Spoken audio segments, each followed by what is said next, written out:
मंडळी, तुमची देखील गवती चहाची पानं हिरवी न राहता अशी ब्राऊन होत आहेत का? पानाच्या टोकापासून पानं सुकताय का? किंवा नर्सरीमधून तुम्ही देखील नवीन गवती चहाचं रोप आणल्यानंतर ते जुन्याच कुंडीत कसं लावायचं याबद्दल तुमच्या देखील मनात कन्फ्युजन आहे का? तर आजचा हा व्हिडिओ मात्र तुमच्यासाठी खूप महत्त्वाचा आहे.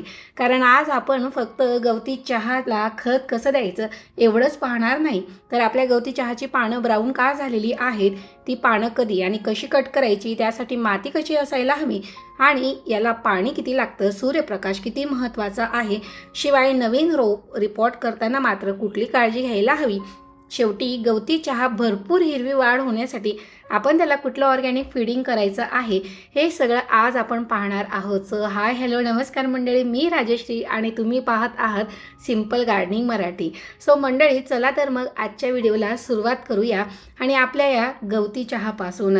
तर मंडळी, हा माझा आधीपासून असलेला जो काही गवती चहा आहे त्याला मी आता जे काही आज आपण ऑर्गॅनिक फीडिंग तयार केलेलं आहे ते देऊन घेतलेलं आहे. तर फक्त गवती चहाला न देता ते मी गुलाब असो, तुळशी असो, जास्वंदी असो, या सर्वांना, अगदी अपराजिता यांसारख्या सगळ्या झाडांना हे जे काही लिक्विड ऑर्गॅनिक फीडिंग आहे ते चालणार आहे. सो त्यामुळे व्हिडिओ हा कुठेही स्किप न करता संपूर्ण पहा. तर मंडळी, हा आहे माझा आधीपासून असलेला कुंडीतला गवती चहा. सो तुम्ही पाहू शकतात की या रोपाची काही पानं अजूनही छान हिरवी आहेत, पण मात्र काही पानं ही सुकायला लागलेली आहेत. सो इथं सगळ्यात पहिला प्रश्न येतो, तर गवती चहाची पानं ब्राऊन का होतात? तर यामागे एकच कारण असतं. तर सगळ्यात पहिलं कारण असतं की पाण्याचं चुकीचं मॅनेजमेंट असो. पाणी कमी पडलं तरी पानाच्या टोकापासून पानं ही ब्राऊन व्हायला म्हणजे सुकायला सुरुवात होऊ शकते. पण याच्या अगदी उलट, कुंडीमध्ये जर सतत पाणी साचत राहिलं तर मुळांना पुरेसा ऑक्सिजन मिळत नाही आणि त्याचा परिणाम हा पानांवर दिसू लागतो. सो या ठिकाणी तुम्ही पाहू शकतात की मातीची कंडिशन कशी आहे.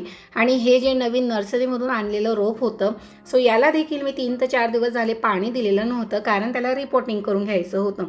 सो त्याची देखील सुरुवातीपासूनच थोडीशी जी पानं होती ती जी काही ब्राऊन होती ती झालेली होती.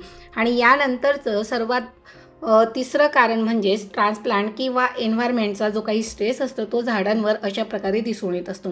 सो नर्सरीमधून रोप आणल्यानंतर त्याची देखील जागा बदलते, प्रकाश बदलतो, पाण्याची पद्धत बदलते, माती बदलते आणि या सगळ्याच्या बदलामुळे त्यांची जी काही जुनी पानं असतात ती स्ट्रेसमुळे ब्राऊन होऊ शकतात. म्हणून 1-2 ब्राऊन पानं दिसली म्हणून लगेच आपण अजिबात घाबरायचं नाही. आपण आधी बघायचं रोपाच्या मध्यभागातून नवीन हिरवी पानं येत आहेत का? जर नवीन हिरवी वाढ येत असेल तर मात्र हे खूप पॉझिटिव्ह साईन आहे, जे की माझ्या जुन्या गवती चहामध्ये मला दिसून आलेलं होतं. सो आता या ठिकाणी जी काही पूर्ण ब्राऊन आणि सुकलेली पानं आहे ती मात्र मी आता काढून घेणार आहे. कारण मंडळी, पूर्णपणे सुकलेल्या पानांचा आता झाडाच्या वाढीसाठी मात्र उपयोग हा होत नसतो. पण या ठिकाणी एक गोष्ट लक्षात ठेवावी, एखादं पान फक्त टोकापासून थोडंसं ब्राऊन झालं असेल आणि बाकीचं पान जर हिरवं असेल तर ते मात्र पूर्णपणे काढून टाकण्याची गरज नाही. फक्त खराब झालेला जो भाग आहे तेवढा आपल्याला ट्रिम करून घ्यायचा आहे. आणि पूर्णपणे सुकलेलं पान असेल तर अगदी झाडाच्या बेसजवळून स्वच्छ कट करून आपल्याला काढायचं आहे. यामुळे रोप देखील नीट दिसतं आणि नवीन वाढीकडे आपलं लक्ष जात असतं. सो या ठिकाणी जी काही ब्राऊन पानं होती ती अगदी मी झाडाच्या खालच्या टोकापासूनच काढून घेत होती. माती थोडी ओलसर होती म्हणून हाताने अगदी अलगद ती रिमूव्ह देखील होत होती. सो मंडळी, आता आपण या ठिकाणी पानांची समस्या देखील समजून घेऊया. आणि या समस्यानंतर गवती चहा जर आपल्याला चांगला वाढवायचा असेल तर फक्त वरून झाडाला खत देऊन उपयोग होत नाही. मूळ ज्या मातीत वाढत असते ती माती देखील तेवढीच चांगली असणं गरजेचं आहे. आणि गवती चहासाठी मात्र माती ही भुसभुशी, सेंद्रिय पदार्थांनी समृद्ध आणि चांगला ड्रेनेज असलेल्या कुंडीमध्ये असायला हवी. म्हणजे पाणी दिल्यानंतर अतिरिक्त पाणी हे खालून निघून गेलं पाहिजे. मातीमध्ये जर पाणी साचून राहिलं तर रूट्सवर स्ट्रेस येऊ शकतो आणि म्हणून कुंडीच्या खाली ड्रेनेज होल मात्र व्यवस्थित आहेत की नाही नक्की चेक करा. सो या ठिकाणी माझी मातीची कुंडी आहे आणि मी पाणी मात्र नेहमी व्यवस्थितच देत असते. पण तरी देखील आता पावसाळा आहे आणि त्या वातावरणाचा जो स्ट्रेस आहे तोच त्या ठिकाणी दिसून येतो. ढगाळ वातावरण बऱ्याच वेळेस असतं. पुण्यामध्ये मात्र कंटिन्यू पाऊस असल्यामुळे कुंडीतील माती जी आहे ती सतत ओली असते आणि त्याचा जो परिणाम आहे तो या गवती चहावर या ठिकाणी दिसून येत आहे.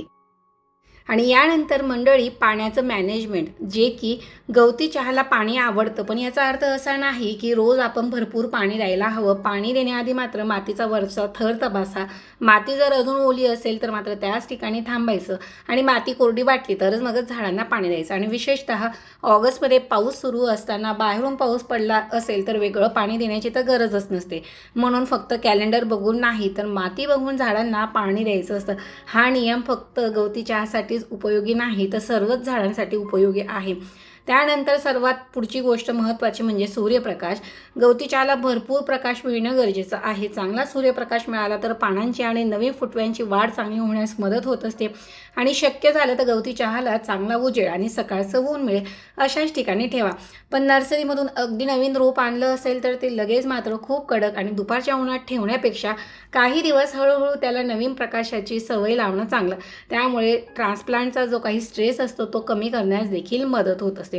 सो आत्ता या ठिकाणी जुन्या गवती चहाची केअर झाल्यानंतर मी माझ्याकडे हा नवीन जो गवती चहा आहे जो की मी नर्सरीमधून आणलेला आहे आणि त्याला आता ट्रान्सप्लांट करायचं आहे. पण ही कुंडी मोठी असल्यामुळे मी दोन्ही रोपं ही एकाच कुंडीत लावत आहे. पण नवीन रोप रिपोर्ट करताना मात्र काही गोष्टी देखील नक्कीच लक्षात ठेवा. सगळ्यात पहिली गोष्ट म्हणजे नर्सरीच्या कुंडीतून रोप बाहेर काढताना मुळांचा गोळा शक्यतो त्याला डिस्टर्ब करू नका.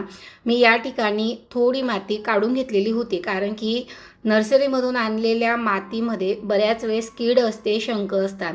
सो या मातीमध्ये किंवा या गवती चहाच्या बॅगमध्ये मला 2-3 शंख दिसली, म्हणून तेवढी जी वरच्यावर जेवढी इझिली निघेल तेवढी माती मात्र मी रिमूव्ह करून घेतलेली होती. त्यानंतर नर्सरीच्या कुंडीतून किंवा बॅगेतून रोप बाहेर काढताना मुळांना मात्र विनाकारण हाताने फोडू नका. रोप ज्या मातीमध्ये आलं आहे तो रूट बॉल शक्य तितका इंटॅक्ट ठेवा. दुसरी गोष्ट म्हणजे नवीन कुंडीमध्ये रोप खूप म्हणजे खोलवर किंवा डीप लावू नका. ज्या डेपला रोप आधीच होतं साधारणतः त्याच डेपला आपल्याला लावायचं आहे. आणि तिसरी गोष्ट म्हणजे दोन्ही गवती चहाच्या रोपांमध्ये मी थोडी जागा ठेवलेली आहे. कुंडी मोठी असेल तर साधारण 6 ते 8 इंच शक्य असणं, जास्त अंतर ठेवणं चांगलंच. पण त्यामुळे दोन्ही रोपांच्या मुळांना वाढण्यासाठी देखील जागा मिळते. आणि चौथी आणि खूप महत्त्वाची गोष्ट म्हणजे रिपोर्टिंग केल्यानंतर मात्र लगेच भरपूर फर्टिलायझर देऊ नका. पहिल्यांदा रोपाला नवीन कुंडीमध्ये देखील सेटल होऊ देणं तेवढंच महत्त्वाचं आहे. तर मंडळी या ठिकाणी नवीन आणि जुनी जी काही लेमन ग्रास आहे, गवती चहा आहे, ती मी एकाच कुंडीमध्ये लावून घेतलेली होती. पण मात्र आता रिपॉटिंग नंतरची केअर. रिपॉटिंग केल्यानंतर एकदा माती व्यवस्थित सेटल होण्यासाठी मात्र पाणी द्या. पण या ठिकाणी मातीमध्ये ऑलरेडी भरपूर असं मॉइश्चर होतं. सो मी या ठिकाणी कुठल्याही प्रकारचं पाणी मात्र आता झाडाला दिलेलं नव्हतं. पण कुंडीमध्ये पाणी साचणार नाही. तुमची माती कोरडी असेल तर मात्र पाणी साचेल इतपावत मात्र पाणी देऊ नका. एवढी काळजी मात्र घ्या. पुढचे काही दिवस रोज रोपाला ऑब्झर्व करा. पानं कशी आहेत, त्याची न्यू ग्रोथ येत आहे का, रोप वीक वाटते का, किंवा माती किती लवकर कोरडी होते हे पाहणं देखील जास्त महत्त्वाचं आहे. रोप स्टेबल झाल्यानंतरच आपल्याला त्याला रेग्युलर फिडिंग करणं चांगलं असतं. रेग्युलर फिडिंग म्हणजेच काय तर झाडाला आपल्याला खत देणं होय. बऱ्याच वेळ झाडातून म्हणजे नर्सरीतून नवीन झाडं आणतो, ते कुंडीत लावतो आणि लगेच आपल्याला खत देण्याची देखील घाई असते. पण असं न करता त्यासाठी मात्र त्याला स्टेबल होऊ देणं देखील तेवढंच गरजेचं असतं. सो आता या ठिकाणी रिपोर्टिंग झाल्यानंतर सर्वात महत्त्वाची गोष्ट म्हणजे जी काही ब्राऊन पानं होती तेवढी मात्र मी या ठिकाणी कटिंग करायला घेतलेली होती. जुनी असो किंवा नवी असो, ज्या ठिकाणी सुकलेली, कोरडी, वीक असलेली जी ही काही पानं होती ती मात्र काढून घेतली, जेणेकरून झाडाचं लक्ष जे आहे ते पुन्हा नवीन ग्रोथकडे, नवीन पानं काढण्यासाठी जाईल. सो या ठिकाणी गवती चहासाठी सर्वात महत्त्वाची गोष्ट म्हणजे कटिंग करणं गरजेचं आहे. पण कटिंग एवढ्याही प्रमाणात करू नका की त्याने झाड जे आहे ते स्ट्रेसमध्ये जाईल. सो 20 ते 25 किंवा 30% एवढी कटिंग करणं आपल्याला गरजेचं आहे. हिरवी पानांची देखील कटिंग करून घ्यायची आणि जी काही ब्राऊन पानं झालेली आहेत तर त्यांची मात्र आपल्याला पूर्णपणे जी काही खालच्या मुळापासून आहेत त्यांना त्या ठिकाणाहूनच रिमूव्ह करणं मात्र चांगलं असतं. आता येऊया मंडळी आपल्या आजच्या शेवटच्या आणि महत्त्वाच्या भागाकडे, जो की आहे ऑर्गॅनिक फीडिंग. सो मंडळी, गवती चहाला भरपूर हिरवी आणि नवीन पानांची वाढ जर हवी असेल तर न्यूट्रियनची गरज तर असते आणि म्हणूनच आज मी या ठिकाणी होममेड कंपोस्ट टी तयार केलेली आहे. सो ही कंपोस्ट टी तयार करण्यासाठी मी या ठिकाणी साधारणतः 1.5 ते 2 लिटर पाणी घेतलेलं होतं. त्यामध्ये जवळपास मी 2 ते 3 चमचे मोहरी पेंट पावडर जी काही आहे ती टाकून घेतली. सो मोहरी पेंट काय असते, ती कुठे मिळते, काय मिळते या रिगार्डिंगचे इन डिटेल व्हिडिओ तुम्हाला आपल्या चॅनलला मिळून जातील. सो ही 2 ते 3 चमचे एवढ्याच क्वांटिटी मी 2 ते 3 लिटर पाण्यासाठी घेतलेली होती. त्यानंतर मी या ठिकाणी 3 मोठ्या मुठी वर्मी कंपोस्ट हे देखील घेतलेलं होतं. सो हे सगळं आपल्याला पाण्यामध्ये चांगलं मिसळून साधारणतः 24 तासासाठी आपल्याला भिजत ठेवायचं आहे. सो या ठिकाणी तुमच्याकडे चांगलं कुजलेलं शेणखत असेल त्याचा वापर करू शकतात, किचन वेस्ट कंपोस्टचा वापर करू शकतात किंवा फुलांपासून तयार केलेल्या कंपोस्टचा देखील वापर करू शकता. सो वर्मी कंपोस्ट नसेल तर ऑर्गॅनिक कंपोस्टचा देखील वापर करू शकतात. सो एक नाही तर 2 ते 3 प्रकारचे वेगवेगळे ऑप्शन दिलेले आहेत. आणि हे ऑर्गॅनिक फीडिंग जवळपास मी झाडाला ट्रान्सप्लांट केल्यानंतर 8 ते 10 दिवसांच्या अंतराने मात्र दिलेलं होतं. सो झाड ट्रान्सप्लांट किंवा तुम्ही म्हणजे कुंडीत लावल्यानंतर मात्र हे खत देऊ नका. सो अशा प्रकारे आपल्याला हे 24 तास जे काही मिश्रण आहे ते भिजत ठेवायचं आहे आणि यानंतर 24 तासानंतर आपल्याला हे चांगलं गाळून देखील घ्यायचं आहे. एक गोष्ट मात्र खूप महत्त्वाची, हे मिश्रण आपण डायरेक्ट मात्र झाडांना देणार नाही, कारण मोहरी पेंट असलेलं मिश्रण हे खूप कॉन्सन्ट्रेटेड असू शकतं. म्हणून आपल्याला हे देताना त्याला डायल्यूट करून मगच झाडाला द्यायचं आहे. मंडळी, आता तुम्हाला प्रश्न येईल की आपण या ठिकाणी मोहरी पेंट का वापरत आहेत. सो मोहरी पेंट हा एक ऑर्गॅनिक न्यूट्रिएंट सोर्स आहे, त्यामुळे विशेषतः नायट्रोजन यामध्ये चांगल्या प्रमाणात असतं. त्यासोबतच फॉस्फरस, पोटॅशियम आणि काही इतर न्यूट्रिएंट देखील असतात. नायट्रोजनचा फायदा म्हणजेच काय तर झाडाच्या हिरव्या पानांची आणि व्हेजिटेटिव्ह ग्रोथची वाढ होण्यासाठी महत्त्वाचं आहे. म्हणून गवती चहासारख्या पानांसाठी वाढवल्या जाणाऱ्या जी काही झाडं असतात त्यांना योग्य प्रमाणात नायट्रोजन मात्र उपयोगी ठरत असतं. पण इथे लक्षात ठेवा, जास्त नायट्रोजन म्हणजे जास्त चांगलं असं देखील नसतं, त्यामुळे प्रमाण हे योग्य असणं गरजेचं आहे. सो आत्ताचं जे काही तुम्ही पाहिलं तर 24 तासानंतर अशा प्रकारचा त्याला रंग येत असतो. आता दुसरा इन्ग्रेडियंट आपण जो घेतलेला होता तो होता वर्मी कंपोस्ट. वर्मी कंपोस्टमध्ये पण नायट्रोजन, फॉस्फरस आणि पोटॅशियम यासोबत ऑर्गॅनिक मॅटर असतात आणि इतर सूक्ष्म पोषक घटक देखील असतात. त्यामुळे झाडाला पोषक द्रव्यांचा सेंद्रिय सोर्स मिळत असतो. त्यासोबत माती काही फिक्शन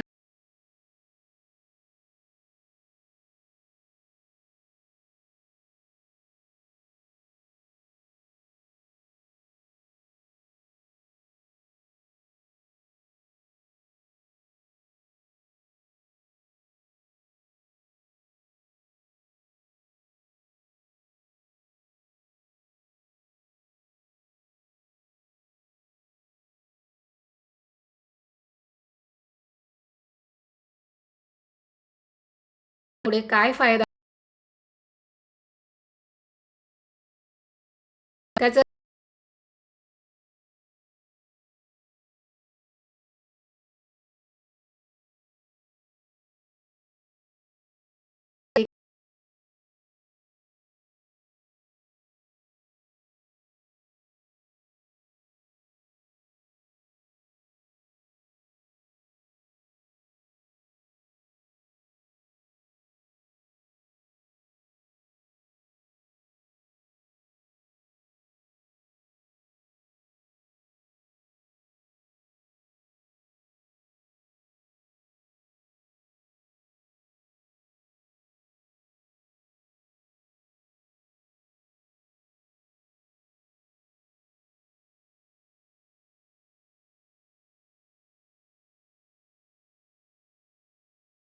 झाडांना द्यायची गरज नाही.